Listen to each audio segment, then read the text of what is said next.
específicamente sobre qué tema, sobre qué tema. Del porque recuerden que yo no hago las actividades. Hay otra persona encargada de las actividades, yo solo las revisaría, porque soy la tutora. ¿De qué tema? De la tarea que está a presentar. Me parece que es el caso clínico que toca realizar. ¿El caso clínico sobre qué? Disfunción sexual, si no estoy mal. Ya, disfunción sexual, entonces ese sería el tema que vamos a tratar. ¿Ok? ¿Está claro? Sí. Ya. Y así entonces va a ser con el resto de los temas. ¿Qué pasa? Que les estaba comentando, yo tengo la psicopatología 2, yo la tengo preparada para la presencialidad. O sea que yo tengo los resúmenes de las clases, yo tengo los PowerPoint. A mí, como ya les dije, vamos a grabar siempre cuando nos reunamos. Eso se le puede subir al aula virtual también para que ustedes puedan escuchar una vez más lo que yo diga aquí, pero también para que el que no puede por cuestiones de trabajo o por cuestiones ajenas a su voluntad pueda tener la oportunidad de escuchar después la grabación y hacer la tarea. ¿Estamos de acuerdo? Sí, profesora, pero otro tema también sería, al parecer usted dice que es la primera clase que tiene con nosotros. Creo yo que no se ha fijado un horario de clases claro, para como que este no curso. se fijó ayer. Se fijó ayer, martes a las 17 horas. Ah, ok. Que es el único tiempo que tengo disponible. Porque ya les decía, yo tengo 22 horas de las carreras presenciales de docencia. Fíjense cómo tengo mi tiempo apretadito, apretadito. Y entonces me quedaba ese lugarcito que incluso yo debía terminar de trabajar a las 5. Y le dije, no hay problema, pónganmelo de 5 a 6. Y no hay ningún problema. ¿Está bien? Entonces, los martes siempre nos vamos a ver aquí a las 5 de la tarde. Profesora. Dígame. ¿Cómo está? Buenas tardes. ¿Cómo le va? Buenas tardes, César. ¿Cómo está? César Rolando. Yo fui, uno de los que tal vez que le molesté hoy día en su WhatsApp con el mismo tema del horario, ¿no? Y usted me supo explicar, detallar su carga horaria tremenda que tiene, ¿no? Como docente. Pero igual no está de más, y hablo, yo creo que por muchos compañeros que tienen también el problema. Yo entiendo que también usted como docente y como la parte laboral tiene que cumplir pues con su horario impuesto por la empresa, en este caso la universidad, la institución. Nosotros como estudiantes pues tenemos que acatar las políticas, normas, etcétera, etcétera, horarios, etcétera, etcétera. Pero también el hecho, como hace un rato tuvimos otra materia, psicología de desarrollo, el profesor decía, ustedes son de online, entonces están online por el tema de la pandemia. Yo creería que él entendió que nosotros estamos online por la pandemia, pero somos online porque la gran mayoría no puede ser presencial. Y no puede ser presencial por el tema laboral, por tema... Una cosa es online y otra cosa es virtual. Correcto, por los horarios disponibles que nosotros también tenemos. Entonces, en mi caso, o en el caso de muchísimos, ciertos horarios, a la final, insisto, sé que tenemos que adaptarnos y aceptar las disposiciones, en este caso tutor, de la facultad, etc. Pero no está de más a veces esa interacción entre profesor y sus alumnos. Claro. La posibilidad de ver si es posible mejorar los horarios, entendiendo que a usted le afecta eso porque sí, usted se vuelve loca con 22 horas, que usted dice, cualquiera. De la presencialidad, porque a ustedes no los ponen en mi horario. Si yo reviso mi distribución horaria, ustedes no están. Así, y justamente hemos conversado también con otros profesores ahora en este semestre, entendemos, y eso es lo que los tutores de seguimiento insisten, aunque nosotros también insistimos, se le da prioridad a a la parte, al tipo de estudio, a la modalidad de estudio presencial, y se subestima o se deja en segundo plano, no subestima ya, pero se deja en segundo plano o menos importante a la modalidad online en cuestiones de horario. Entonces, como diciendo, coge el que te dejaron libre. Entonces, yo lo que en cambio debería ser un poquito aparte, los presenciales, ya ellos ya saben que cuando ya se normalice todo, el bendito coso este del COVID, ya pues tendrá que ir mañana y tarde, no sé qué. Pero nosotros online, nos choca mucho horarios entre mañana, entre media tarde, entre la noche, entonces se nos dificulta mucho más allá que la gente es ama de casa y todo eso, la gente que trabaja. Y la idea de las clases grabadas, perdón que insista, está bien, ¿no? Usted dice, bueno, no pudieron entrar por haber razón, pues aquí está la clase grabada. Pero yo creería que no es lo mismo una clase sincrónica en vivo que después ver una clase grabada donde yo le puedo preguntar in situ, en vivo, oiga, no entiendo esto, profesora, ¿me puede explicar lo de allá? No me quedó claro lo de acá. Entonces, yo entiendo, espero que sea un poco insistente en esto, por el tema del horario, ¿no? Porque estamos tratando de negociar, o por decir un poquito o por lo menos plantear la posibilidad de mejorar los horarios para el bien vuestro, de todo, de usted y de nosotros. Entonces, Claro, esa era mi yo propuesta. espero que las autoridades tengan eso en cuenta. Yo sí les digo, yo accedí gustosa a impartir la asignatura, pero de verdad que estoy sobrecargada. Ayer cuando Profesora, hablábamos, en este horario ya. yo podía, y entonces acordamos la licenciada y yo que los martes a las 5 de la tarde nos íbamos a ver aquí. No toco más el tema y si te gusta, pero solo culmino con esto. Ya. ¿Usted cree que una hora u hora y media podría posponerse un poquito más hacia la tarde? Esa es mi última Imagínese, yo molestia. comienzo a las 7 de la mañana. Las primeras clases que doy las doy a las 7 de la mañana. Entonces, también hay que considerarlos a ustedes, pero hay que también tener un poco de consideración hacia la otra parte, ¿verdad? Porque ya cuando yo le voy a dar a usted una clase a las 8 a las 9 de la noche, yo no valgo nada. Yo lo que tengo deseo es de bañarme y acostarme a dormir. Te los digo con toda sinceridad. Con toda sinceridad. Disculpe, profesora, ¿y no sería posible la clase de las 6 de la tarde, no tan de noche como usted dice? ¿Pero por qué? Igual es lo mismo, termino a qué hora, a las 7, a las 8 casi de la noche. Señores, empiezo a las 7 de la mañana. Entonces, vamos a hacer el esfuerzo. Vamos a hacer el esfuerzo. Mire, por ahí hubo alguien en el WhatsApp, me parece que escribieron, alguien que sugirió más temprano, pero si ustedes están pidiendo que sea tarde en la noche, entonces no puede ser más temprano. Que yo tampoco puedo más temprano, pero bueno, alguien había hecho esa sugerencia también. Vamos a encontrar múltiples problemas, porque entonces si ponemos acá a 2 o 3 no le conviene por esto, al otro por lo demás. Ya les digo, yo el horario que tengo es este. En eso quedamos con la licenciada Chinga. Encantada de la vida, yo los atiendo, yo les voy a tratar de transmitir mis conocimientos, pero hasta ahí puedo llegar, hasta ahí puedo llegar. ¿Estamos de acuerdo?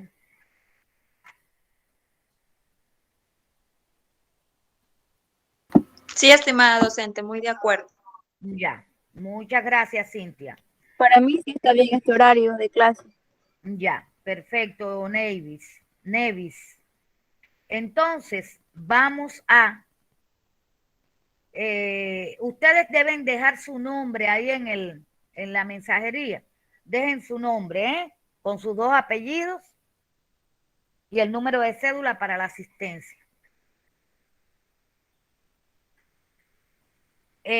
Como bien ustedes habían dicho, estaban muy preocupados porque debían realizar una tarea que habla sobre el tema de las disfunciones sexuales o los trastornos de la sexualidad. Y vamos a hablar Vamos a hablar de ese tema aquí para que ustedes puedan tener elementos a la hora de elaborar su caso clínico. Vamos a ver que cuando hablamos de este tema, no estamos hablando de una patología, sino de un trastorno dentro del cual podemos encontrar varias alteraciones. O sea, que estas disfunciones sexuales, no por el nombre, a todas se le llama así, sino que tienen cada una sus especificidades, cada una tiene sus síntomas específicos, ¿verdad? Que le van a permitir a ustedes en el futuro como psicólogos poder clasificar y poder diagnosticar estas patologías o estos trastornos y en consecuencia poder imponer un tratamiento. Les voy a compartir aquí las diapositivas para irle dando la explicación.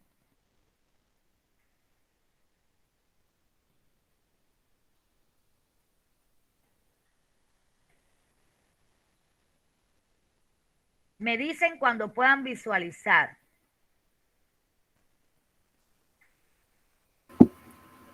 Ya, licenciada.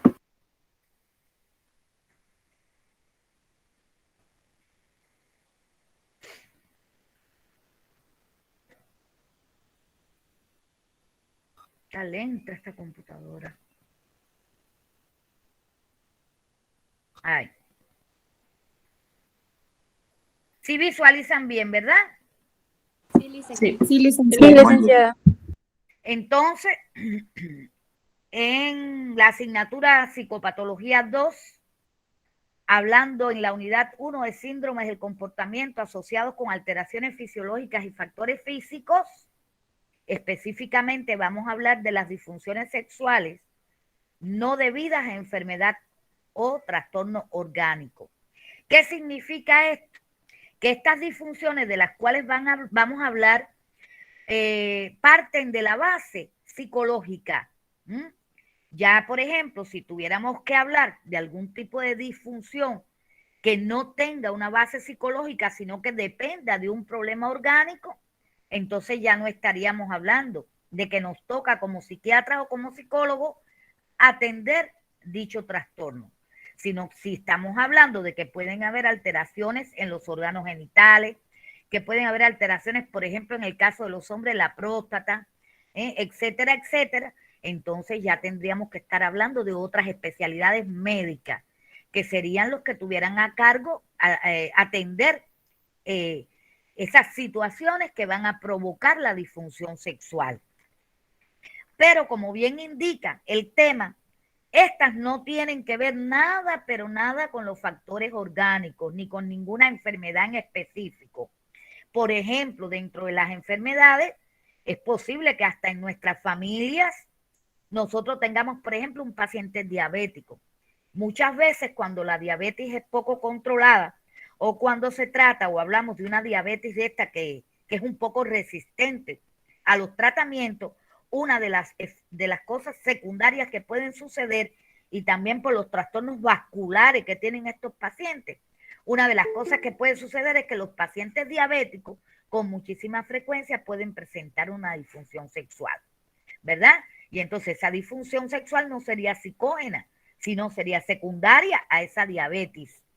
Pasa con muchísima frecuencia también, por ejemplo, en pacientes que nosotros atendemos, consumidores de alcohol, lejos de esos mitos que plantean que el alcohol potencializa la sexualidad.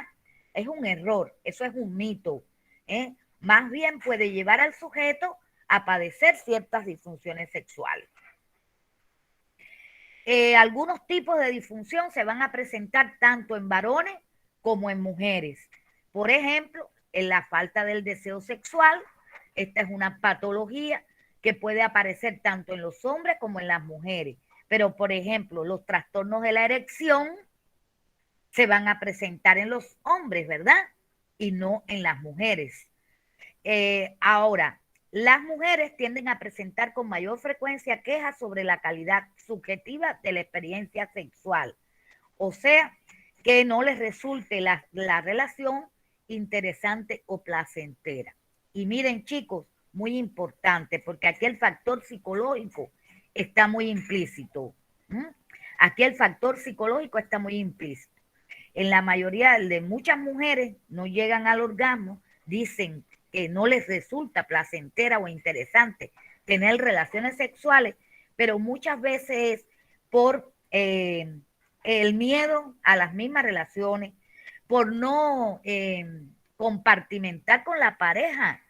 Generalmente cuando en consulta yo veo algún caso de este tipo, y siempre pregunto, usted conversa con su pareja, usted le dice lo que le pasa, usted le dice que le gusta, usted le dice dónde tocarla.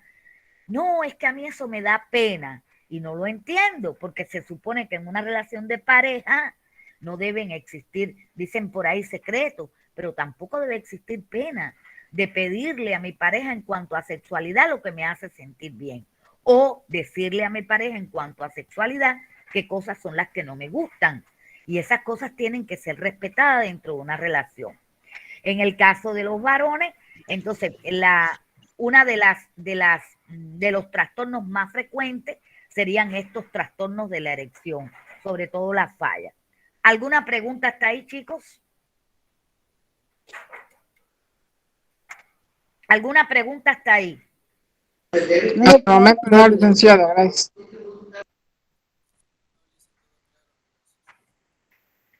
¿Qué es una disfunción sexual? Aquí en pantalla, en la diapositiva, ahí tienen ustedes el concepto. Bueno, esto va a ser una alteración persistente, o sea, que una vez en ciertas circunstancias una persona puede tener una dificultad sexual, y ya no presentarse nuevamente. Tal vez el lugar no era muy privado, psicológicamente la persona estaba afectada, no sé, por estrés, por algún problema, por alguna preocupación, etcétera. Pero en las próximas relaciones ya ese problema no aparece. Entonces, por una vez, usted no puede decir que estamos en presencia de una disfunción sexual. Fíjense que el concepto lo dice, va a ser una alteración persistente de los patrones normales del interés y de la respuesta sexual. Si usted está preocupado, si usted está estresado, muy probablemente usted no tenga deseo de tener relaciones sexuales, pero eso no es patológico, porque eso le pasa a casi todo el mundo. Cuando usted resolvió su estrés o su preocupación, automáticamente toda la vida vuelve a la normalidad, incluyendo la vida sexual. Pero cuando estos patrones se hacen persistentes, tanto en relación con el interés y con la respuesta que va a tener desde el punto de vista sexual, entonces ya estamos hablando de una disfunción sexual con toda la extensión de la palabra. ¿Dudas respecto al concepto? Ahora, hay aspectos, dígame, ¿alguien me iba a decir algo? No, que está claro, licenciada. Bueno. Sí. Ahora, hay muchos aspectos psicológicos, porque obvio estamos hablando de la parte psicológica, que uno tiene que tener en cuenta cuando uno está en presencia de un paciente con una disfunción sexual. Por ejemplo, que son factores que pueden influir en el buen o mal desempeño de esa relación sexual o de ese acto sexual. Por ejemplo, la ansiedad de actuación. Esta ansiedad de actuación se va a referir a la ansiedad asociada al miedo al fracaso durante la actividad sexual o a la ansiedad de no ser capaz de llevar a cabo el coito de acuerdo con las expectativas de la pareja. Miren, esta ansiedad de actuación tiene miles de ejemplos en la vida práctica. Vamos a suponer que hay un chico que le gusta muchísimo una chica por tiempo y por tiempo y por tiempo, cree que es el amor de su vida, la desea con todo su ser y con todo su corazón, y el día que la puede tener, ¡pum!, falla la relación. ¿Por qué? Porque hubo ansiedad de actuación. En ese momento, independientemente de que deseaba mucho esa relación y hay ansiedad y expectativa con respecto a satisfacer a la pareja, también un poco que está el miedo a no poder desempeñarme adecuadamente. Y eso va a generar ansiedad. La ignorancia de los errores sexuales. Miren, se lucha muchísimo por educar a las poblaciones y a las comunidades en muchos sentidos. Y a la gente un poco que le cuesta trabajo entender que desde el punto de vista de la sexualidad es muy importante que la gente no sea ignorante. Es muy importante para que la gente no cometa errores sexuales que se llaman, ¿verdad? Entonces, a veces eso lo vemos como tabú. Las familias se escandalizan si usted se enteran que, por ejemplo, en una escuela a un adolescente, usted le está dando información acerca de la sexualidad y nada está más lejos de la verdad. A veces esa ignorancia, esos errores sexuales, el acudir a personas que no conocen realmente las respuestas que tienen que darle a los chicos y las chicas, y entonces le dicen cualquier cosa, y ya eso va a ir creando una base para futuras disfunciones en el tema de la sexualidad. Las dificultades en las relaciones, sobre todo en los problemas de comunicación que son tan frecuentes hoy, ¿verdad? Díganme ustedes, una pareja que tiene una tremenda discusión, aunque fíjense, les voy a comentar algo. Muchas veces las parejas dicen, los problemas se arreglan en la cama y están muy lejos de la verdad. Porque realmente, si usted tiene una gran discusión porque no se entendió en algo con su pareja, donde pudo incluso haber agresión verbal, psicológica, incluso física, ¿qué deseos usted va a tener en una relación sexual? Sin embargo, conocemos de muchos casos que posterior a eventos como esos que yo relacionaba, las mujeres plácidamente acceden a tener una relación sexual.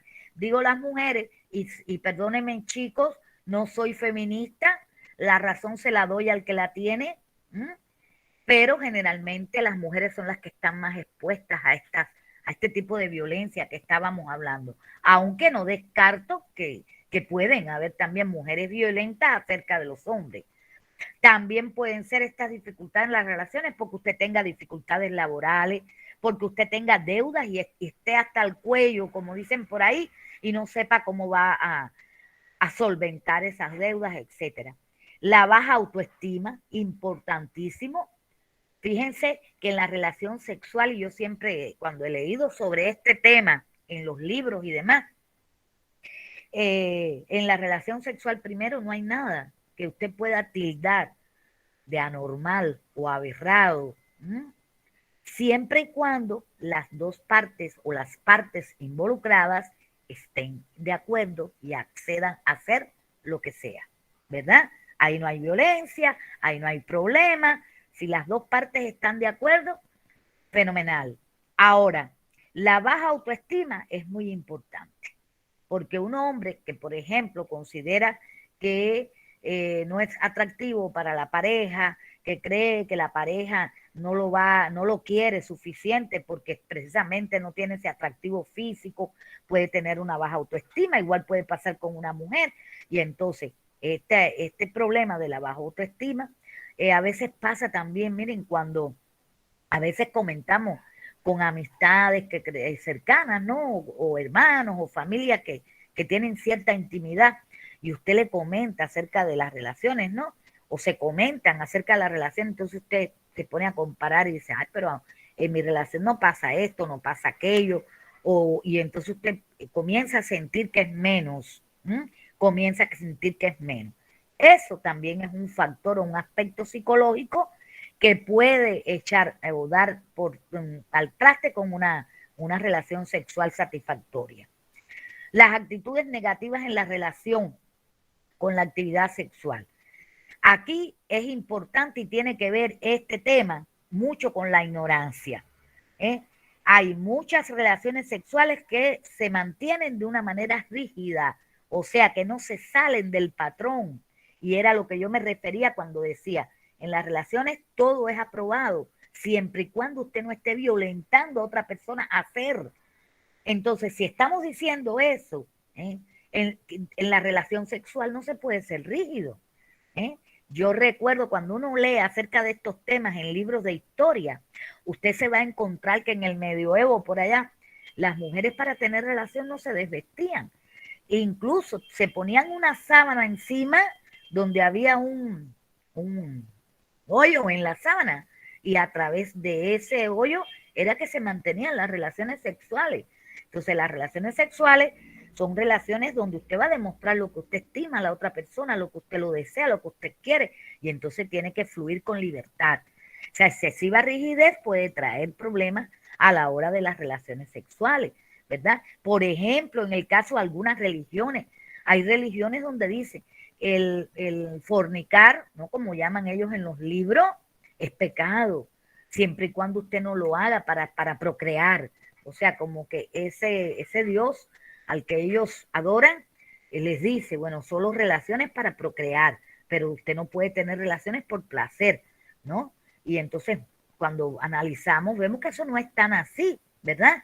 Incluso hay parejas que deciden no tener hijos en un largo tiempo porque quieren disfrutar de su relación, ¿verdad? Y disfrutar de la relación incluye paseos, divertimento, pero también disfrutar de la sexualidad. Entonces, no estaría bien, no vendría a tono, ¿verdad? Porque esto puede causar o crear profundos bloqueos a la hora de la relación. Ya les hablaba de las creencias religiosas y también la educación que hayan recibido las personas. Ahí hablamos, ahí podemos incluir, como les decía, el segundo punto que tiene que ver con la ignorancia. Y las circunstancias adversas. Ya les comentaba anteriormente que, por ejemplo, si estamos hablando de las relaciones sexuales y del efecto que puede causar ciertos aspectos psíquicos sobre ella, entonces las circunstancias o las condiciones en que esta relación tiene que darse, tiene que ser favorable. Usted tiene que estar en un lugar privado, en un lugar donde usted pueda estar, ejercer el libre derecho a la sexualidad sin tener que cohibirse. Primero, porque desde el punto de vista moral, usted ve los perritos en la calle teniendo relaciones y no pasa nada, porque es lo normal, pero no es normal que dos personas estén expuestas teniendo relaciones sexuales, ¿verdad? También cuando usted está en casa, que conviven muchas familias y la pareja no puede compartir o no puede tener privacidad, porque a veces tienen 2, 3 niños, conviven en el mismo cuarto, etcétera, etcétera. Eso tiene que ver con las disfunciones. Cuando las condiciones de la casa no son adecuadas, vamos a suponer que las paredes, ¿verdad? Usted tuvo que hacer unas divisiones, qué sé yo, de cartón. Entonces usted sabe que del otro lado está su mamá, su papá o sus hermanos u otras personas que conviven con usted. Entonces ya esas circunstancias adversas van a hacer que la relación sexual no sea positiva.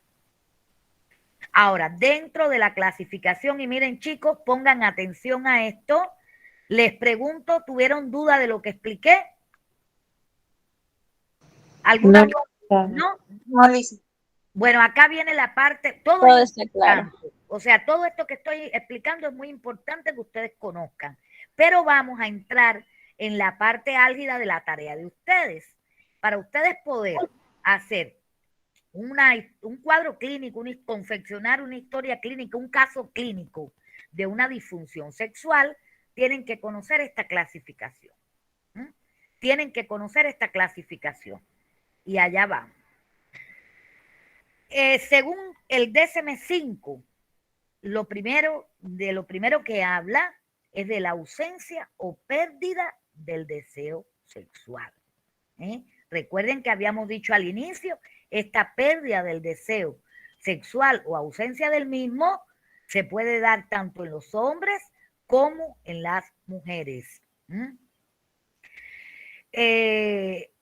Y siempre y cuando usted va a hacer este diagnóstico, siempre y cuando ya habíamos dicho, usted no detecte otros tipos de trastornos, ¿verdad? O dificultades sexuales, como por ejemplo dificultades, el fracaso en la erección, o sea, que la gente no quiera tener relaciones sexuales, no porque no tenga deseo, sino porque ya tuvo un trastorno en la erección y entonces tiene miedo volver a fallar. O una mujer no quiere tener relaciones sexuales porque le duele, que es lo que quiere decir dispareunia. Entonces, cuando no aparece ningún trastorno de estos secundario, sexual secundario, ¿verdad? Solamente la pareja acude a usted diciendo que no tiene deseos. El deseo no aparece por ningún lugar. Entonces estamos en presencia de una ausencia o pérdida del deseo sexual. Esta ausencia del deseo sexual no va a excluir el placer o la excitación, pero es menos probable que el individuo emprenda una actividad sexual. O sea, ¿qué estoy queriendo decir aquí?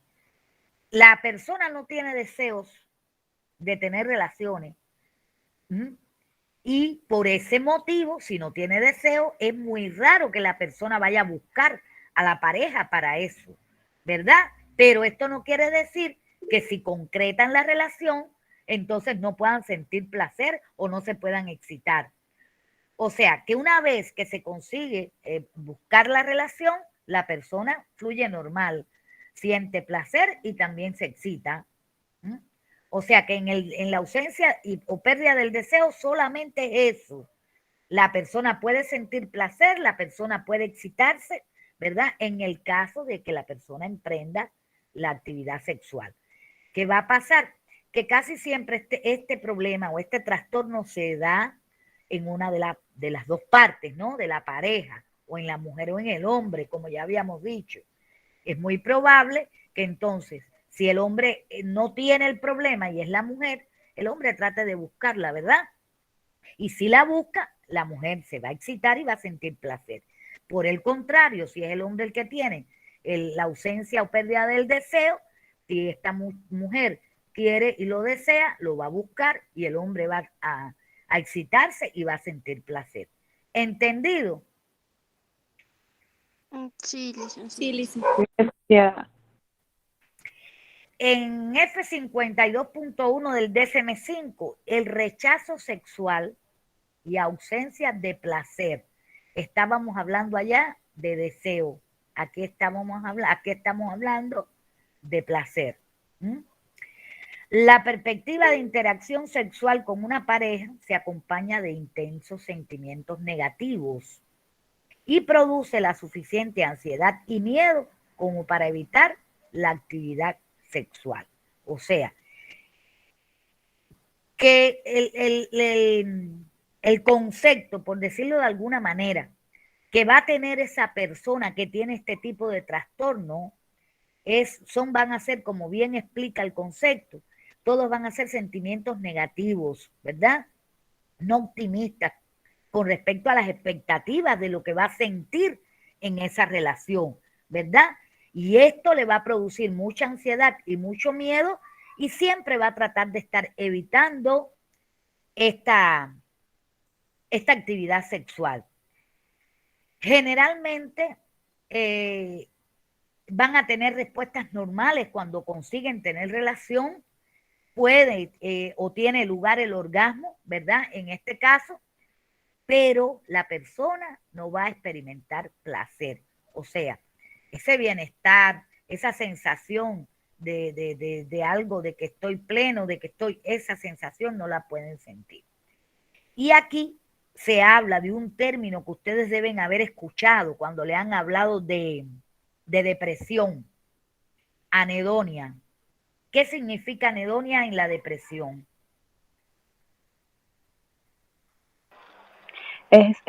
Buenas tardes, mi estimada doctora, un gusto conocerla. Anedonia es lo que yo tengo entendido que es la incapacidad de experimentar algo, un placer o algo. De experimentar placer, muy bien dicho por usted. En este caso hablamos de anedonia sexual. Desde el punto de vista sexual, la persona puede tener la relación, incluso la persona puede que tenga lugar el orgasmo, pero la persona no siente placer hacia la relación sexual. Entonces, muchas veces podemos encontrar esta patología, la podemos ver en aquellas, por ejemplo, las mujeres en el caso de las mujeres que han sido violentadas desde el punto de vista sexual, ¿verdad? Y han tenido o las han violentado para acceder a una relación sexual. Entonces muchas veces pueden expresar esa ansiedad, ese miedo relativo a ese tipo de relación, lo que no quiere decir que no puedan ser capaces en algún momento de tener relaciones o respuestas sexuales normales. Ustedes saben que pre-relación sexual generalmente debe existir juegos sexuales, ¿verdad? Que son los que van ayudando a que todo el sistema que está relacionado con esto de la sexualidad se vaya activando. El rubor, por ejemplo, en el caso de las muchachas, el rubor, que es ese color rojo en la cara cuando no sé, te dicen algo que te abruma, por así decirlo. Por ejemplo, la turgencia en las mamas, que eso se pierde después allá cuando llegamos a la etapa del adulto mayor, precisamente porque hay atrofia de ciertas capas de la piel, de ciertas glándulas, por ejemplo, la resequedad de la vagina, también que ocurre alrededor de la menopausia y un poquito más allá, como digo yo. Y entonces, todas esas cosas son factores que en un momento determinado pueden hacer que la persona sienta miedo ante la relación sexual, eso le produzca cierta ansiedad, ¿verdad? Y por supuesto, eso va a estar acompañado de sentimientos negativos acerca de esa relación, porque simplemente no le va a resultar placentera. El fracaso de la respuesta genital. En los varones, el problema fundamental es disfunción para la erección, o sea, un trastorno de la erección. A veces el trastorno se circunscribe, por ejemplo, a la dificultad para alcanzar la erección, o sea que tiene que ser hiperestimulado para lograr erección, y una erección que a veces no es completa. A veces lo que ocurre es que la persona no es capaz, en este caso los hombres, de mantener, una vez lograda la erección, no son capaces de mantener una erección adecuada para poder tener una penetración satisfactoria.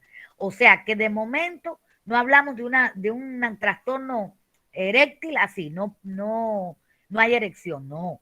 Pudiera haber dificultad para alcanzar la erección, por lo tanto, el acto o la relación sexual llevaría una mayor estimulación hacia el hombre para lograr que esa erección se produzca, y también puede ser que alcance esa erección, pero que esta no se mantenga adecuada, y por tanto y demás, si no hay una erección adecuada, un poco que la penetración no va a ser satisfactoria.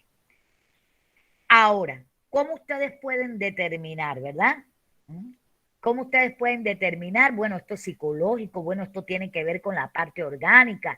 A veces caen los casos en la consulta y entonces uno comienza a indicarle chequeo con urólogo, con nefrólogo, con el otro, y entonces uno no se ubica. Cuando uno está en presencia de un trastorno de este tipo, tiene que precisar primero en qué condiciones es que se produce, o ante determinadas condiciones, cuáles son esas situaciones en las que aparece. Por ejemplo, pudiera decir la persona que no puede masturbarse, entonces no consigue la erección y por tanto llama la satisfacción. O por ejemplo, con una pareja diferente a la que tiene, aunque a veces lo más frecuente es que, por ejemplo, haya una persona que tiene su matrimonio y no funcione dentro del matrimonio, sin embargo tiene relaciones extramatrimoniales y ahí funciona. Es probable que cuando hablamos de estas cosas que estoy mencionando, estamos hablando de causas psicológicas, psicológicas, o sea, serían trastornos que nos atañen a nosotros. Ahora, cuando no es así, el diagnóstico correcto de este trastorno puede depender de una exploración específica. Por ejemplo, usted puede ver la intumescencia del pene, o sea, ustedes saben que el pene es un órgano bien vascularizado y precisamente eso es lo que permite esa vascularización. Cuando comienza la excitación, fluye a todos esos vasos la sangre y eso es lo que permite la erección. Entonces,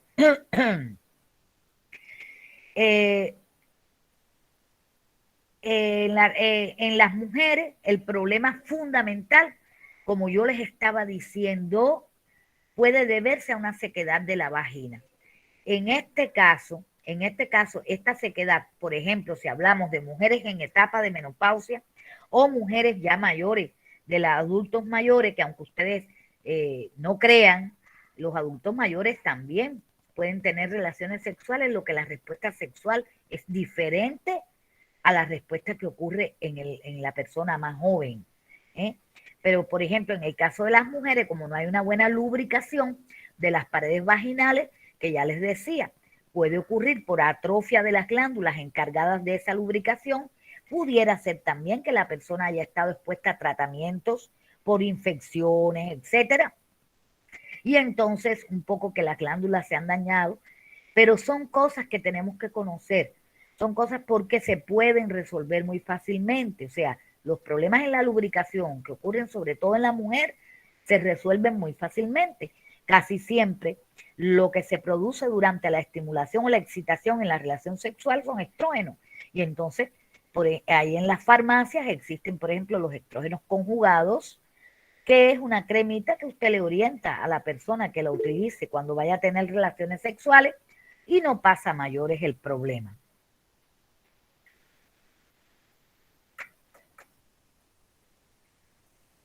Ahora, la disfunción orgásmica. Cuando se presenta este trastorno, el orgasmo no se produce o se retrasa excesivamente. O sea, no es solo la ausencia de orgasmo, sino también el retraso excesivo del mismo. El trastorno puede aparecer en situaciones concretas. Por ejemplo, únicamente en determinadas circunstancias. O sea que de estas circunstancias pudiéramos estar hablando de que, no sé, es un caso de una pareja que está siendo infiel y tiene que regresarse a tal hora y entonces no cumple el tiempo establecido para realizar una correcta estimulación sobre la pareja, que al final es lo que puede ayudar, ¿verdad?, a que la relación termine satisfactoriamente. También puede ser cuando no se pueden excluir con facilidad factores somáticos o constitucionales, ¿verdad? Que la persona, aunque generalmente, usted puede descartar que existan alteraciones constitucionales o somáticas simplemente examinando o indicando a la persona, ¿no?, que consulte a un especialista en el tema. Por ejemplo, si hablamos de una mujer que está refiriendo una disfunción orgásmica, o sea, o que no puede tener orgasmo, o que nunca ha tenido orgasmo, o que se retrasa excesivamente, usted le puede indicar una revisión por parte de un ginecólogo, o en el caso de un hombre pudiera ser un urólogo. Ahora bien, esta disfunción es mucho más frecuente en las mujeres y sin embargo acuden muy poco buscando ayuda a nuestras consultas. ¿Por qué? A ver, ¿por qué en una disfunción orgásmica las mujeres son con muchísima frecuencia sufren de esta disfunción orgásmica y sin embargo no acuden a consulta? ¿Por qué? A ver. Puede ser por vergüenza o por desconocimiento de la misma. Claro, primero es lo que usted decía, vergüenza de hablarle a alguien. Imagínense que llegue a un lugar donde en vez de una psicóloga haya un psicólogo, ¿verdad? Hablarle y decirle, como ya decía ahorita, por pena, qué sé yo, contarle la intimidad. Pero la otra cosa es que las mujeres acuden menos. ¿Por qué? Yo creo que... Por no hacer quedar mal a su pareja. ¿Cómo? Tal vez porque piensan que al hablarlo, decirlo, es como ponerle en un nivel inferior a su pareja. O sea, como hacerlo quedar mal. No algo creo. Así. A ver, yo creo que decía. Yo creo, profe, perdón, que podría ser que nuestra sociedad machista también influye mucho, ¿no? O sea, lo que menos hacemos nosotros es ir a un terapeuta, justamente, cualquiera que sea la razón. Claro. Y en este tipo de opciones, hablemos claro, la mujer es más, no más frágil, sino está más expuesta, por llamarlo así, a que el propósito de una visita a un terapeuta sea, oiga, no puedo complacer a mi marido, entonces, ¿qué van a pensar de mí? Porque puedo ser, ojo, no, estoy generalizando, no pasa en hombres y mujeres, pero la mujer como que tiene más vergüenza, como dice la compañera, porque está más aún somos una sociedad machista, y otra por el tema también yo creería de las relaciones, ¿no? Extramaritales, por el tema de la pandemia que ha afectado tremendamente a la psiquis nuestra, Claro. por el uso de opiáceos sintéticos para la ansiedad, para la depresión y todo muchos factores que hacen que lo que menos la gente hace ahorita es ir a terapia, porque tampoco hay una efectiva salud pública. En el Claro. Ecuador, el IES ya no se da abasto, y si usted quiere ir a un psicólogo, el psicólogo ahorita, y yo no estoy de acuerdo con eso, profe, que usted va a un psicólogo y la salud pública nuestra lo deriva a un psiquiatra, o sea, en otras palabras, necesita pepas, como se dice, ¿no? Pastillas. Bueno, les presento a la única psiquiatra que no le gustan las pepas. Qué bueno, Me gusta la psicoterapia, me encanta la psicoterapia, me encanta. Maravilloso, profe. La de familia, la de grupo, para neuróticos, para adictos, todas me gustan, todas. Bueno, pero les voy a decir también por qué. Porque simplemente estamos hablando de orgasmo. ¿Y pueden las mujeres fingir un orgasmo? Sí. Claro, Sí. entonces ellas remedian, fíjate, sin saber que eso les va a causar más problemas, ¿verdad? Yo conozco mujeres que han estado 40 años casadas o están casadas, que han tenido 5 o 6 hijos con una pareja y nunca han tenido orgasmo. Nunca.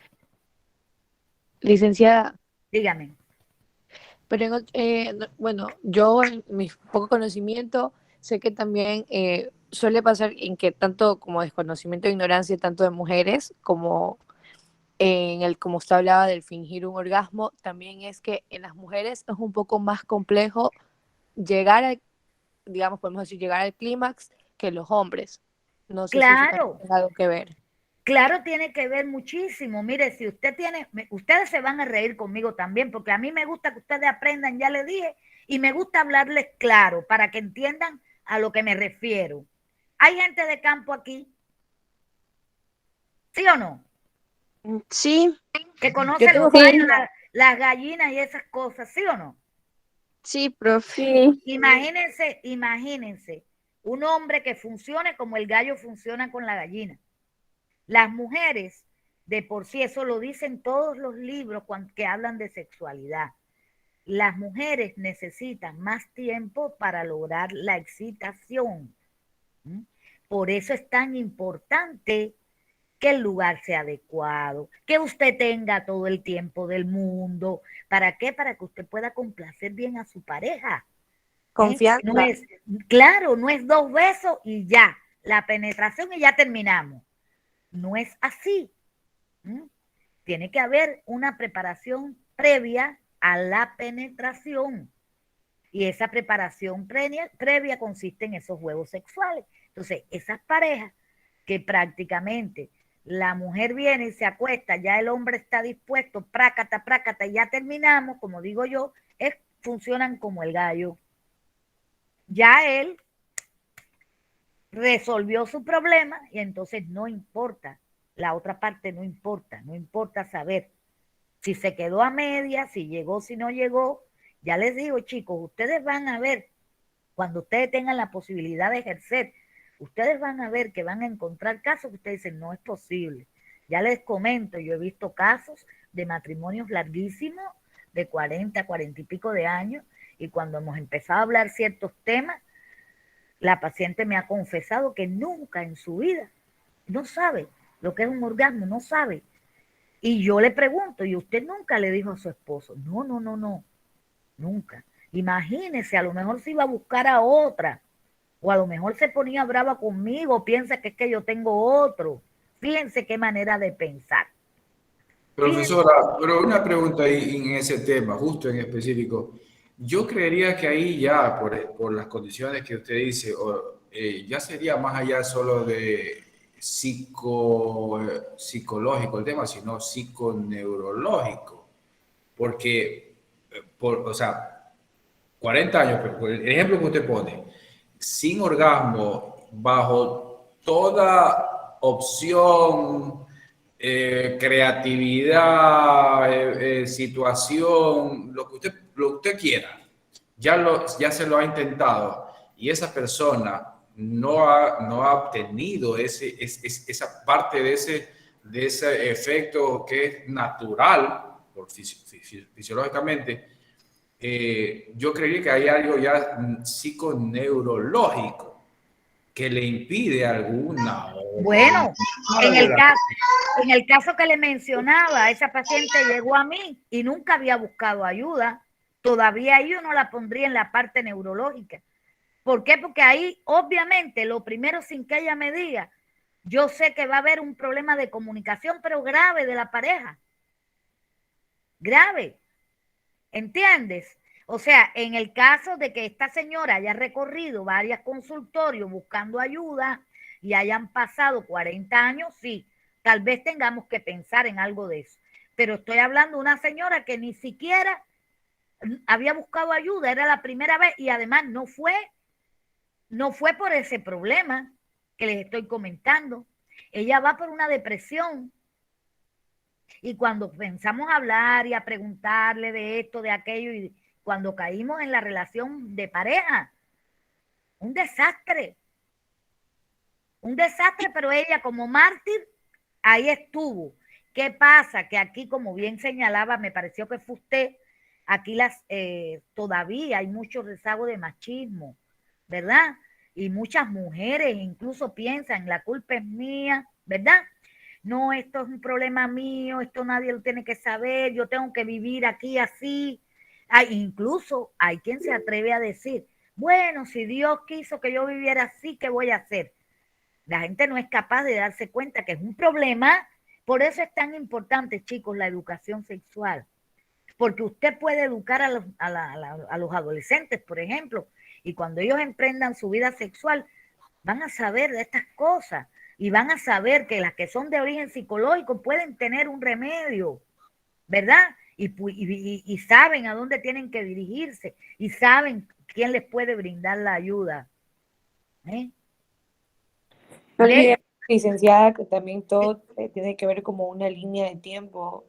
Muchas de las personas, o la mayoría, por ejemplo, el caso que usted nos daba de la persona que había estado casada 40 años, si retrocedemos 40 años, la sexualidad era un tabú. Aún lo sigue siendo, pero no el mismo porcentaje que era antes, obviamente. Pero Claro, sigue siendo. es que mire, cambiar las formas de pensar y de actuar en una comunidad, ya no estamos hablando de una persona, estamos hablando de una comunidad, de un país, ¿me entiende? Eso lleva su tiempo y eso no se logra de un día para otro. Pero lo que no podemos es dejar de trabajar en que la gente se supere, ¿verdad? Que la gente conozca. En eso es en lo que no se puede dejar de trabajar. Ya poco a poco, tal vez si tuviéramos la oportunidad de conversar esto dentro de 20 años, qué sé yo, estaríamos hablando de otras cosas, ¿verdad? Porque ya hay un tiempo suficiente para que las cosas sigan mejorando y sigan cambiando. Fíjense que ya ahí debajo yo les aclaro, la anorgasmia es más frecuente en las mujeres que en los varones dentro de este término de disfunción orgásmica está la anorgasmia psicógena, o sea, de la que estamos hablando, y la inhibición orgásmica, que la inhibición, como bien el nombre indica, no está presente una anorgasmia como tal, sino más bien está inhibida, que si esa desinhibición se rompe, entonces pudiera aparecer el orgasmo. La eyaculación precoz, que es otra de las...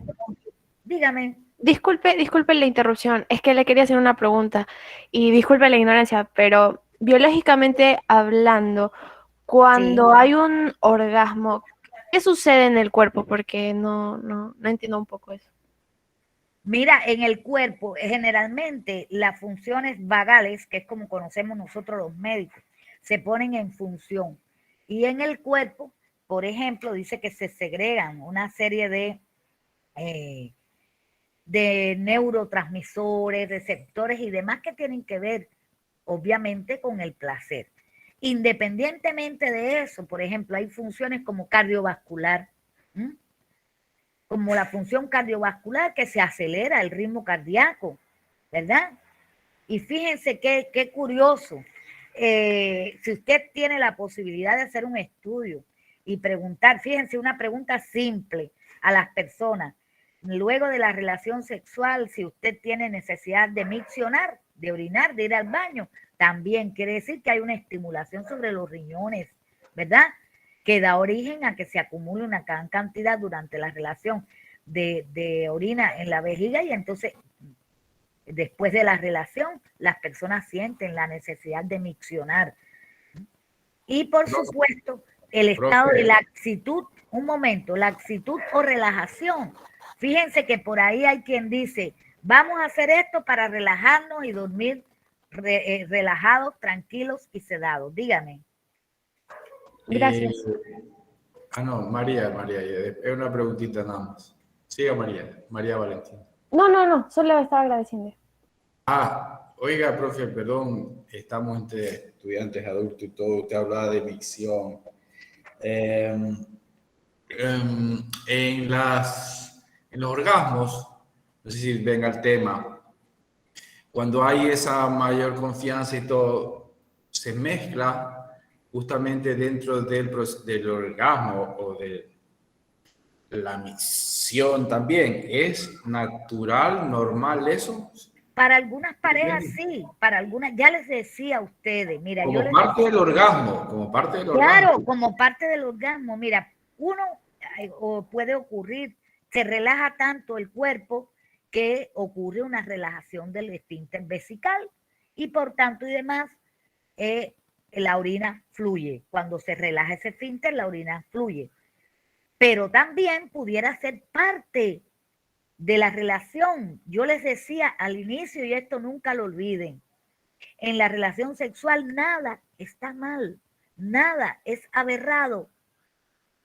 Por ahí hay quien cuenta su historia y hay quien se pone la mano en la cabeza y dice, pero tú estás loco. No, si la pareja o las parejas o las personas que participan, en el caso de que está tan moderno el mundo, están de acuerdo, no está pasando nada normal.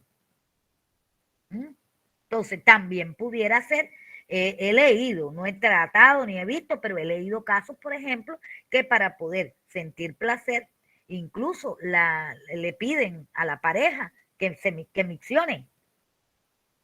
¿Entiendes? Ahora, si la pareja está de acuerdo, no es nada malo. Forma parte de esa relación sexual. ¿Está bien? Son fetiches que tienen. Fetiches. Pero que si los hacen a gusto, no pasa nada, no tienen nada que ver, no tienen que consultar a ningún, ¿cómo se dice? A ningún psicólogo, a ningún psiquiatra, porque no están mal de la cabeza. No sé si me hago entender.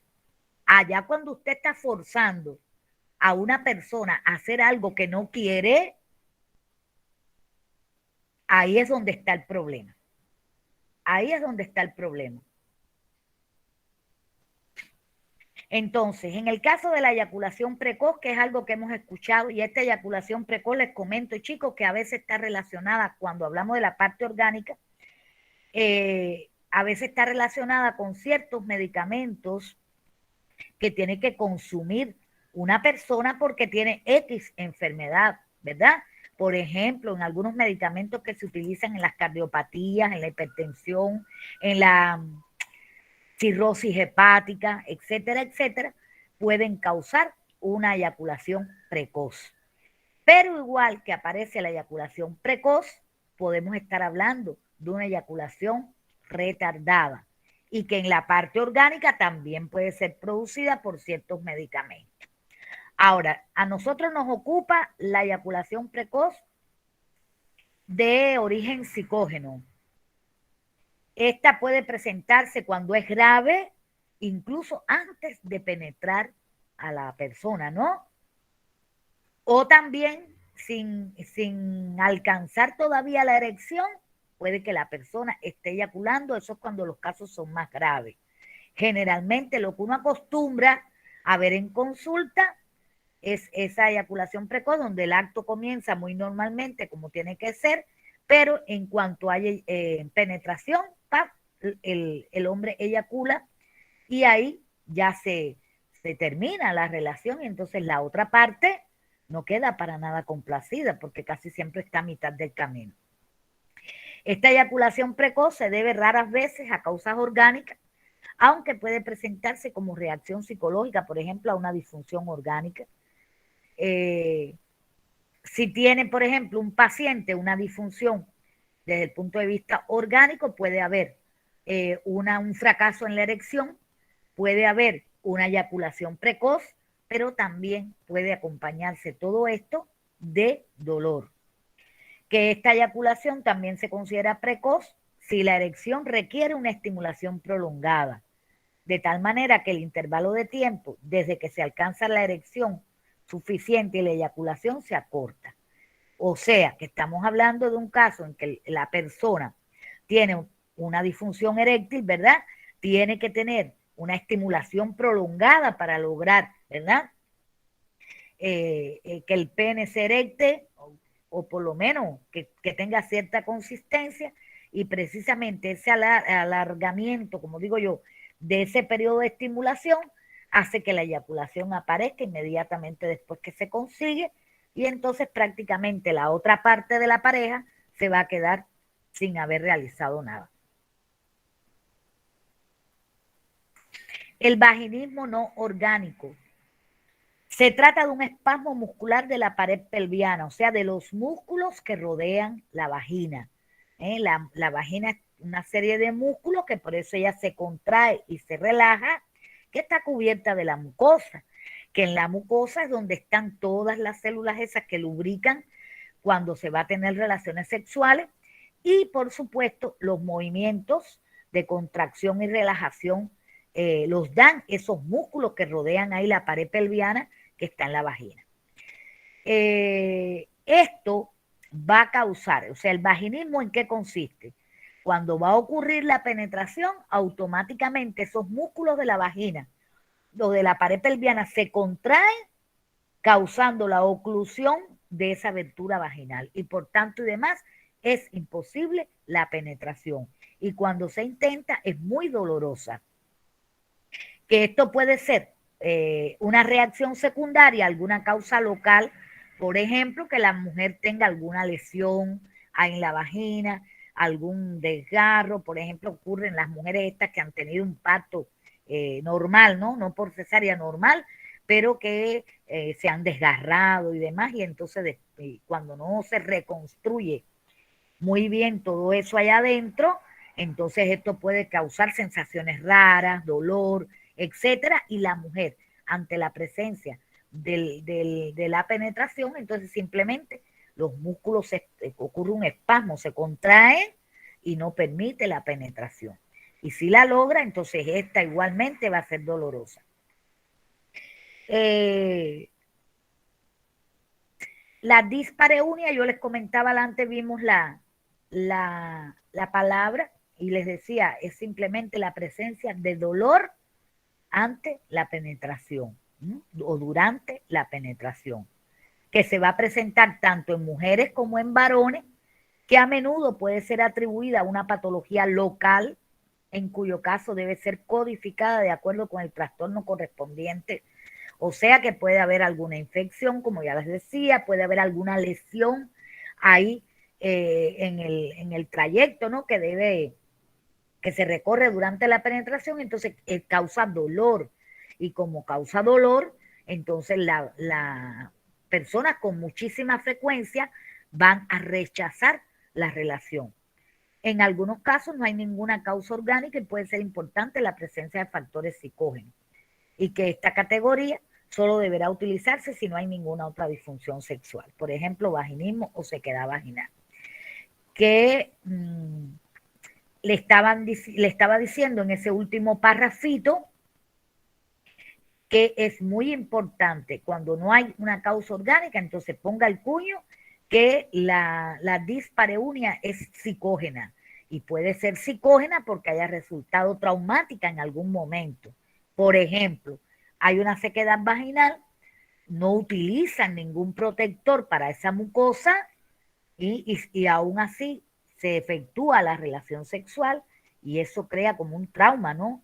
En la mujer en este caso, que entonces ante nuevas relaciones sexuales simplemente tiene miedo, ¿no? ¿Por qué? Porque sabe que va a sentir mucho dolor. El impulso sexual excesivo. El impulso sexual excesivo se ve tanto en los varones como en las mujeres y generalmente son personas que están todo el tiempo pensando y buscando el sexo, ¿verdad? Buscando, y les llamamos comúnmente ninfómanas, ¿verdad? O satiriasis. Ninfómanas o satiriasis también es muy probable que esto uno lo pueda encontrar en pacientes que tienen problemas de intelectuales, ¿verdad? Con retraso mental, en pacientes con demencia. Miren, chicos, con muchísima frecuencia consultan los hijos de algún viejito o viejita con problemas de demencia, donde dicen, imagínense, 80 y tantos años, mi mamá 80 y tantos también, y no la deja quieta, es buscándola todo el tiempo y queriendo tener relaciones con ella, y ya están viejos, dicen, pero además mi mamá no quiere, y entonces dice que es que lo está engañando, que es que tiene otro, que es que está enamorada de nuevo. Entonces, en las demencias, en los trastornos estos intelectuales, ¿verdad?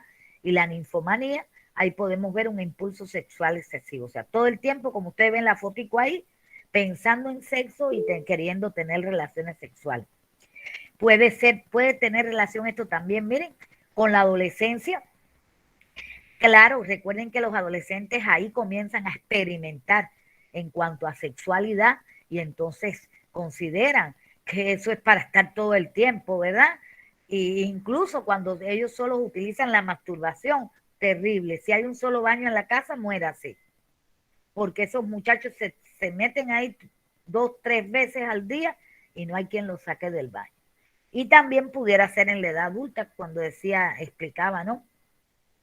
Esto de los viejitos con una demencia incipiente, que he visto varios casos en consulta, donde los hijos preocupados porque el viejito todo el tiempo está buscando tener sexo. Ahora, profe, una pregunta. ¿Este caso puede presentarse en cualquier persona o solo con pacientes con demencia, como usted lo indica? No, estaba hablando de hay pacientes ninfómanos y los ninfómanos pueden tener cualquier edad. Ninfómano significa personas que tienen relaciones sexuales indiscriminadas, por así decirlo. Es como si no pudieran vivir sin tener las relaciones todo el tiempo. ¿Entiendes? Entonces pueden presentarse en cualquier edad y en cualquier Claro, le digo, también, ¿no? demencia. En el caso de la ninfomanía, cualquier edad. En el caso de los pacientes con un retraso mental, igual. Igual. En los adolescentes estaba diciendo, o sea que a cualquier edad esto se pudiera presentar. Entonces, dentro de la clasificación del DSM-5, ahí hablan que esta no le puse porque se supone que lo que no cabe en ninguna de esas descripciones que yo he dicho, entonces van a caer en otras disfunciones sexuales no debidas a enfermedades o trastornos orgánicos y a disfunción sexual no debida a enfermedad o trastorno orgánico. Esto es, como digo yo, el gran saco que tienen las clasificaciones, porque es posible que a usted le caiga un caso en la consulta y cuando usted busque, diga, pero la profesora habló que esto era esto, esto era esto, esto era lo otro, pero es que esto tiene un poquito de todo. ¿Dónde va? En ese gran saco. Las intervenciones generalmente van encaminadas, las que uno va a hacer cuando hay un tipo de trastorno así. La información sexual es importantísima. Fíjense que he hablado de esto 3 veces ya. Las técnicas para reducir la ansiedad, ¿verdad? Miren, sobre todo aquellos, yo he tenido casos de trastorno eréctil. Los hombres muy preocupados, cuando a los hombres no les funciona aquello, olvídate que eso es lo más importante en su vida. Y han ido bien preocupados a consulta, ¿verdad? Y entonces una de las cosas es que no pueden buscar la relación para ver si funciona o no funciona. O sea, desde que amanece el día, hoy tengo que probar a ver si funciona hoy o no funciona, porque eso causa ansiedad. Ya usted va ansioso a la relación y por supuesto usted va a fallar. Entonces, usted como psicólogo puede indicar o puede echar mano de técnicas para reducir la ansiedad, porque generalmente todos estos trastornos se caracterizan por mucha ansiedad. Puede usar relajación, estrategias de manejo de ansiedad, etcétera, etcétera. Se pudiera utilizar antidepresivos si es el caso.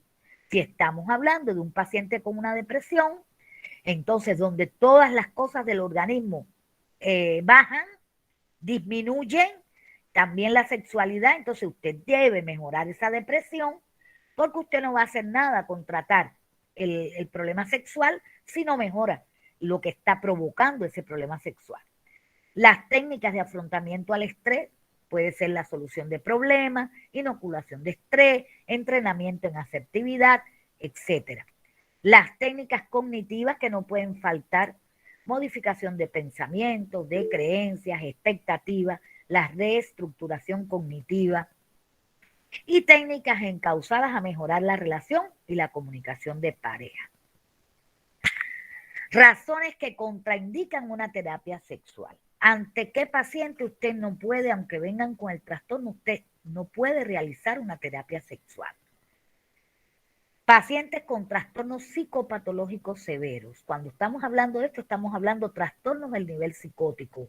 ¿Cuál es la patología más grave del nivel psicótico? El cáncer de la psiquiatría, que así lo llamamos. ¿Cuál es? La esquizofrenia. La esquizofrenia. La esquizofrenia, la bipolaridad, los trastornos delirantes, los trastornos delirantes, todos sus tipos. O sea, en un trastorno psicopatológico severo, usted no puede realizar una terapia sexual. Primero hay que controlar todo ese trastorno para poder después, entonces, si el paciente no es crónico, poderle ayudar.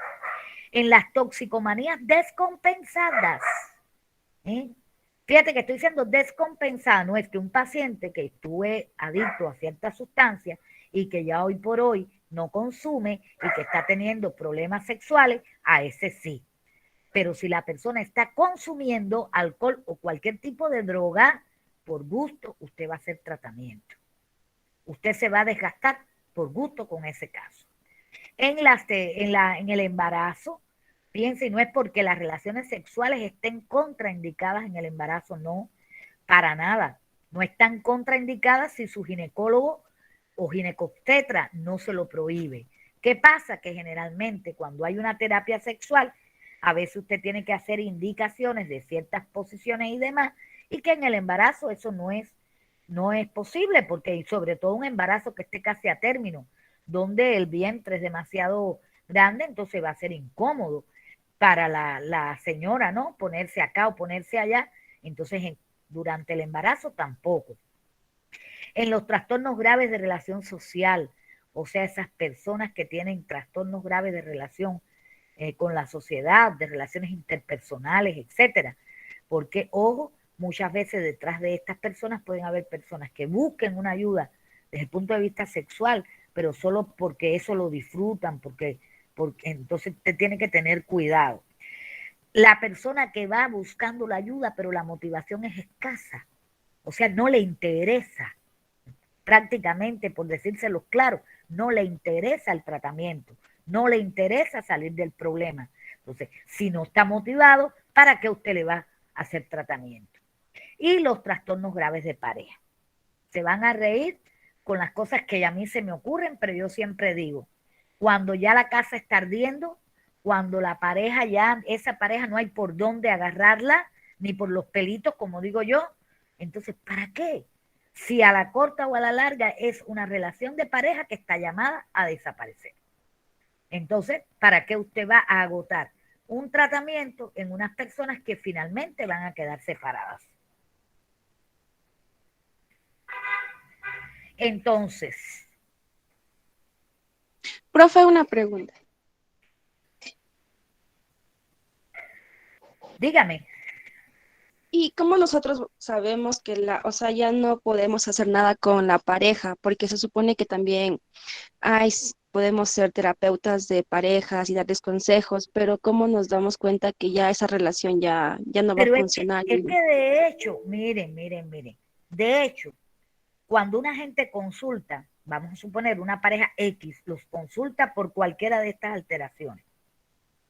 Usted tiene que hacer una anamnesis, usted tiene que hacer un interrogatorio, porque estamos diciendo que estamos hablando de alteraciones que tienen que ver con la parte psicológica, ¿verdad?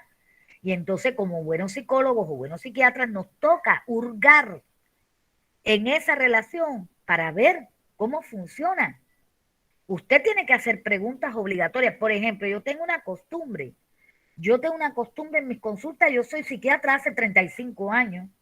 Soy médico del año 86 y de ahí para acá fui psiquiatra siempre. Entonces, yo tengo una estrategia en mi consulta. Yo comienzo a hablar con mis pacientes y voy por todas las esferas de la vida investigando. Y a veces ya tú estás por terminar, no has tocado, por ejemplo, la relación de pareja y cuando dicen, bueno, y usted tiene pareja, usted está casado, y ahí, puf, como me pasó el otro día, rompen a llorar. Y ahí usted sabe, ahí está el problema. Ahí entonces la gente empieza a contarle a usted y usted se da cuenta, porque miren, hay una cosa, sabemos los psicólogos y los psiquiatras que ninguna relación es perfecta, ¿verdad? Porque además si fuera perfecta, qué aburrido fuera, porque no podemos ser iguales, no podemos estar pensando todo lo mismo.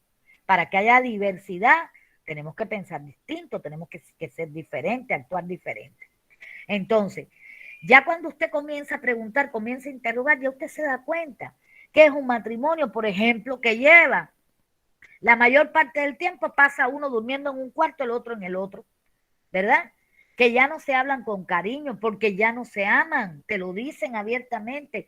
Por ejemplo, no te lo dicen abiertamente a veces, te dicen, mi esposo es como mi familia. Ahí yo me echo a reír y los miro y le digo, pero es que su esposo no es su familia. Su esposo no es su hermano, su esposo no es su tío, su esposo no es su mamá ni su papá, es su esposo. Y hablamos muy bonito cuando hablamos de amor. Y decimos, el amor a la pareja es uno, a la madre es otro, al niño es otro, al qué sé yo. Pero no nos damos cuenta que cuando decimos, estamos en una relación de pareja y decimos, es que ya para mí él es como familia. Eso te está indicando que ahí no hay amor, porque no es tu familia, es tu pareja. ¿Entiendes? Y por ahí para allá todas las cosas que ellos te van a ir contando, que tú puedes evaluar como profesional y decir, bueno, tú eres psicólogo, es decir, hasta ya, por ejemplo, en psicología y psiquiatría se habla mucho del juego en las parejas, que ese es un tema que me gusta abordar muchísimo cuando yo hago psicoterapia de grupo. El juego en la pareja es, recoge y vete, no te quiero más, 3 días, vuelve para la casa, te amo mucho, besitos, no sé qué, a la semana recoge y vete. Eso se llama juego. Eso se llama juego. El juego en la pareja es malo. ¿Por qué? Porque a la corta o a la larga es una relación que se va desgastando y que va a terminar por acabar. Y que va a terminar por acabar. Una pareja que no tenga comunicación. Una pareja que no tenga comunicación, que usted le diga, usted le comentó a su esposo, usted habla de los problemas con su esposa o con su esposo, y le digan, no, o yo no tengo tiempo, él me dice que no tiene tiempo, o no, ¿para qué? Eso no hace falta. Son parejas que usted sabe que están en peligro de extinción, como digo yo.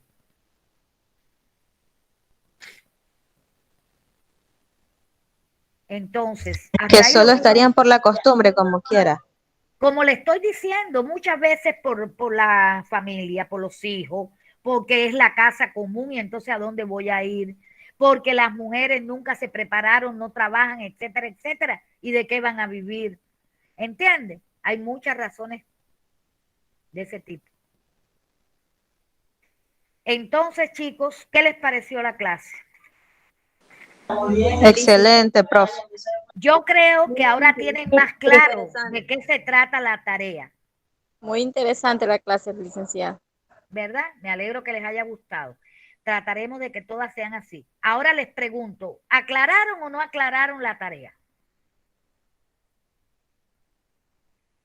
¿Sí o no? A ver, sin pena.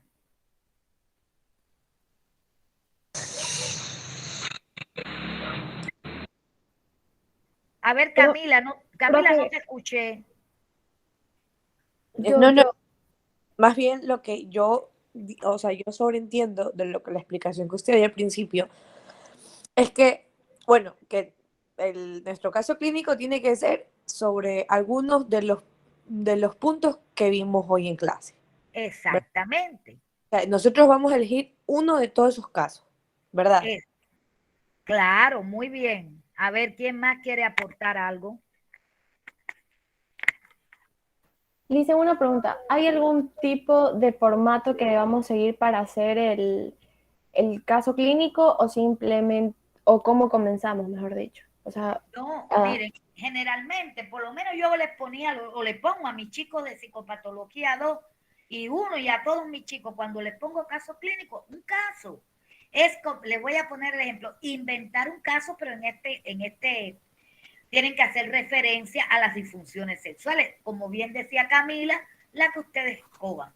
Entonces ustedes pueden poner un paciente o una paciente, depende de lo que ustedes quieran, de tal edad, sexo masculino o femenino, las cosas generales, y después describen el cuadro, que por supuesto para poder dar el diagnóstico después, ustedes tienen que tener todas las características de ese diagnóstico ahí escritas en el cuadro clínico. No sé si me hago entender. Prácticamente sería el problema de por qué llegaron, un ejemplo, a una consulta. O sea, un ejemplo de que no nos entendemos en el hogar, la poca comprensión, y empieza la mujer a hablar que en tal caso puede ser que viven entre familia y viven ahí todos unidos, como usted mencionó, que no tienen privacidad y todo eso. O sea, todo eso de ahí reunimos ahí en el caso y a lo último nosotros ponemos nuestra conclusión. Así sería. Claro, ponen el diagnóstico de acuerdo a los síntomas que ustedes eligieron o a la patología que ustedes eligieron. Puede ser la dispareunia, o puede ser el trastorno eréctil, o puede ser el trastorno orgánico, el que ustedes quieran. El que ustedes quieran. Le hice una pregunta. ¿Qué trastorno sería un ejemplo X? Que si el problema es en sí que se separaron, bueno, en parte porque la familia se metía y porque, bueno, no tenían comprensión. Y aparte que ya no tenían comprensión, pues en el acto sexual, pues ya no fluía. Uh-huh. Entonces, doctora, disculpe, ¿hay un límite de palabras para la tarea? Generalmente las tareas que ustedes tienen que elaborar, o sea, que no son test y eso, 5 megabytes. ¿Por qué? Porque no pasa. Si son mayor que eso, el sistema no te la deja subir. Entonces, si alguien se extiende un poquito, que la comprima, simplemente la comprime. Y recuerden que siempre es en PDF. Bueno, entonces en sí no es como algo tan formal, sino más bien como lo de escribir lo que un paciente nos diría en el caso. Bueno, depende a lo que usted llame formal. Hágase la idea, fíjese, hágase la idea que usted está en su consulta. Cuando usted vaya a elaborar su caso, hágase la idea que usted ya está en su consulta como psicóloga y que llega este caso. Eso es un caso clínico. Lo que pasa es que no está el caso físicamente, sino que usted lo va a escribir. Oh, ya. ¿Ya me entendió ahora, Camila? A ver, Diego. Diego levantó la mano. Doctora, ¿cómo está? Buenas noches. Le tengo una pequeña pregunta, ¿verdad? Yo tengo el formato directamente del caso clínico. Y mi pregunta es la parte, el plan que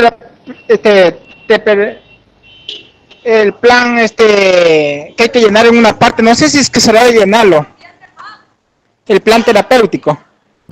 Bueno, yo les comentaba al final de la exposición mía, yo les comentaba de manera general, porque tú no te vas a poner a detallar. Porque, de manera general, ahí está el plan. Porque en un modelo que tenía también estaba el plan terapéutico y yo creo que ese es opcional, ¿verdad? Es adicional, ese si es que no se quiere que se le llena. Miren, si te digo realmente, lo que le está pidiendo ahí te estoy mintiendo porque no lo tengo abierto, no lo he revisado, yo no fui la que puse la actividad.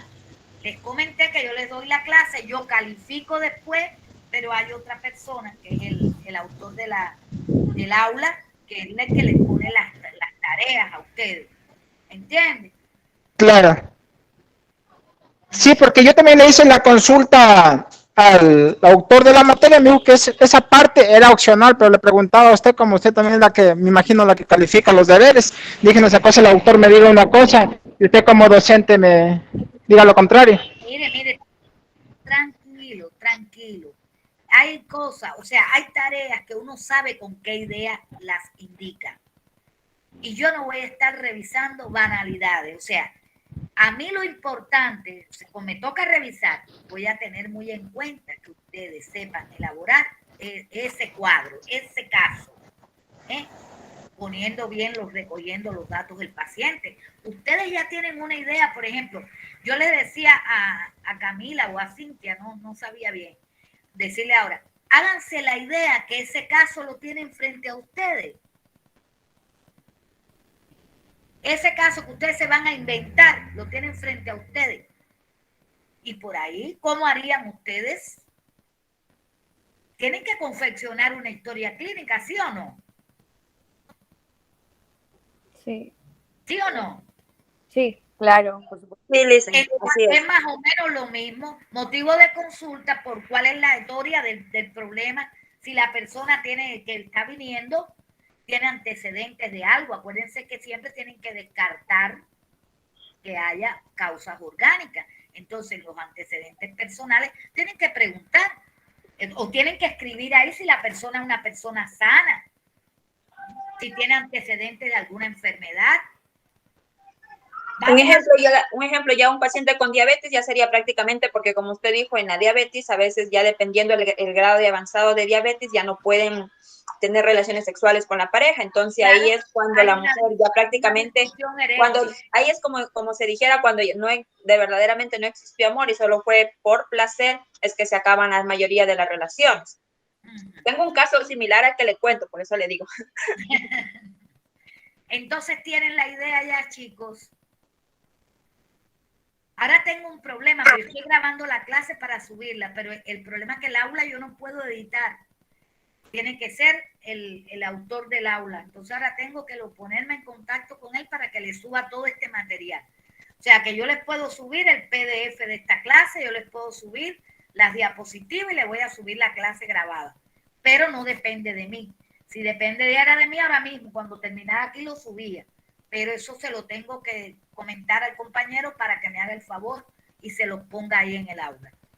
¿Está claro? Sí, licenciada. Sí, docente. Sí, le dicen. Bueno, entonces, ¿alguna otra pregunta, chicos? No se me queden con dudas. Si no hay preguntas, entonces el martes próximo aquí estaremos hablando de otro interesante tema. Profe, pregunta una amiga si hay formato para el cuadro clínico. No, yo les estaba explicando. Ustedes, por ejemplo, me imagino, ustedes están en cuarto, ¿verdad? Cuarto nivel. Sí, sí. Ya, en cuarto me imagino que ya ustedes pasaron por la parte de la historia clínica y toda esa historia, ¿verdad? No. Es que no hemos realizado un estudio de... Eso no nos dieron nada, doctora. Es la primera Por vez eso es que lo es la hacemos. duda. La primera vez que nos envían, Lick, por eso las Mire, dudas. por ahí había un compañerito, Diego, me parece que era, que me decía que sí, que él sí tenía un formato. Sí, doctora, yo tengo el formato. Si tal vez desean, pueden escribirme que yo por interno les paso el formato. Perfecto. Y así Por va a favor, estar Diego. más organizado. Diego nos pasa en general a todos, entonces. Diego le pasa a él y Nela nos pasa a todos. Sí, ya les paso. Les estaba diciendo que mi manera de... Sería bueno que el compañero lo pase al grupo mejor de psicopatología directamente para que todos los demás estudiantes que no han estado presentes lo puedan ver. También lo puedan ver. Doctora, ¿usted se lo puedo pasar para que usted lo suba directamente al grupo? O si es que no tiene activado, lo puedo subir directamente al grupo. Como usted quiera, de todas maneras, yo estoy en el grupo y ustedes están también. No importa si usted mismo lo sube, no importa. Ah, ya lo subo yo mismo al grupo entonces, ¿ya? Ya. Entonces les estaba comentando que no se preocupen, no se estresen. Lo que me gusta es que yo no estoy mirando mucho si está bonita la tarea o no. Lo que me gusta es ver y comprobar que aprendieron. Así que no se preocupen, que lo que escriban ahí sea coherente, ¿verdad? Sea coherente y esté a tono con las cosas que yo he explicado aquí. nada más. No se me estresen ni se me preocupen. No estoy mirando que si está más bonito, que si le pusieron la flor o no se la pusieron, o si se viró de lado está el contenido. Porque al final lo que me preocupa o lo que yo quiero es que ustedes lleven el contenido. ¿Alguna otra pregunta? Pierina dice que quiere preguntar algo. Tiene la mano levantada. Doctora, disculpe volver a lo del principio, pero mire, mi problema es que a mí me chocan dos materias hoy día. Entonces quería preguntarle si no hay ningún problema el yo ver la clase grabada sin poner mi nombre y mi número de cédula ahí como asistencia. No hay problema, Pierina. No hay problema. Ok, muchas gracias. Disculpen. ¿Alguna otra pregunta? Si no hay más preguntas, entonces estamos terminando. Docente, disculpe una preguntita. A ver, le quería preguntar si la tarea solamente es el caso clínico, sin el tratamiento, solamente cómo llegó el paciente, así. En el caso clínico, ahí estaba hablando Diego de eso. Lean la tarea. Lean la tarea. Dice que le piden que el autor del aula, el otro docente, le comentó que era opcional poner o no la parte terapéutica. De todas maneras, a ustedes nada les cuesta si hoy hablamos de forma general. Miren, por ejemplo, en algunas disfunciones se utilizan placebo. Yo no hablé de eso. Les hablé de forma general. ¿Qué cosa es un placebo? Cierta vitamina que tú le indicas al paciente, por ejemplo, en una disfunción eréctil, y tú le dices, esta pastillita es la que te va a ayudar con el problema que tienes. Un poco de terapia sugestiva con un placebo y la gente resuelve. Sin embargo, eso no lo mencioné. ¿Por qué? Porque les hablé en términos generales. Les hablé en términos generales de las posibles técnicas que ustedes puedan utilizar. ¿Está bien? Entonces, chicos, ahora sí nos vemos el martes a las 5 de la tarde. Aquí estamos para hablar de otro bonito tema. ¿Está bien? Está bien, licenciada. Sí, tío, está bien. Muchas gracias. Correcto, doctora. Muchas gracias por la clase. Gracias, agradecida de que me hayan escuchado. Gracias, profe. Muy amable. Gracias a ustedes.